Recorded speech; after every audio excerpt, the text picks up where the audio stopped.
ថានួនល្អងស្នេហ៍បងតែម្នាក់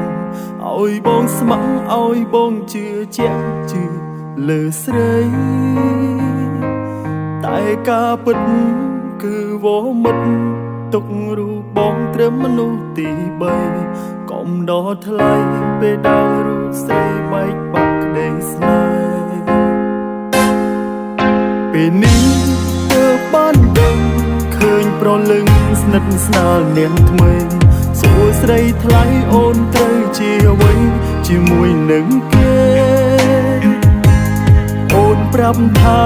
ជាសង្សារជាមនុស្សប្រុងដែលអូនសែនស្នេហ៍តើដឹងទេថាបេះដូងបងនេះឈឺប៉ុណ្ណា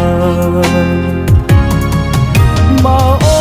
នមិនស្រឡាញ់តែចាំបាច់អីធ្វើជាអាណិតធ្វើបែបនេះចង់ឲ្យបងឈួតចិត្តវមិតព្រោះជឿពីងស្នួនបានត្រឹមជានាងទី3ឬមួយស្រីមិនអាណិតចិត្តបង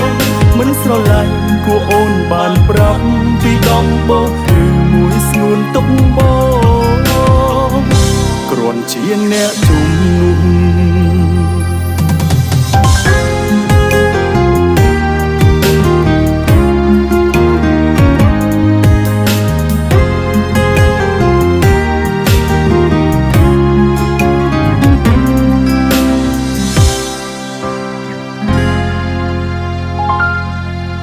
ពេលនេះទើបបានដឹងឃើញប្រលឹងស្និទ្ធស្នាលនាងថ្មី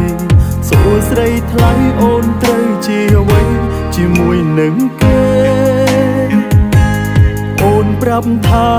ជាសង្សារជាមនុស្សប្រុងដែលអូនសែនស្នេហ៍តើដឹងទេថាបេះដូងបងនេះឈឺប៉ុណ្ណា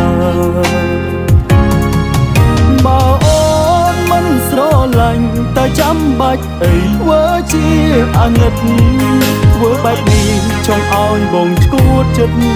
វមិតព្រោះជឿពីងស្នួនបានត្រឹមជានាងទី3ឬមួយស្រីមិនអាណិតចិត្តបងមិនស្រឡាញ់គួរអូនបានប្រាប់ពីដំបូងឬមួយស្ងួនទុកបងគ្រាន់ជាអ្នកជំនុំបើអូនមិនស្រឡាញ់តែចាំបាច់តែធ្វើជាអាណិតធ្វើបែបនេះចង់ឲ្យបងឈួតចិត្តមិត្តព្រោះជឿពីងស្នួនបានត្រឹមជានាងទី3ឬមួយស្រីមិនអាណិតចិត្តបងមិនស្រឡាញ់គួរអូនបានប្រាប់ពីដំបូងឬមួយស្ងួនទុកបង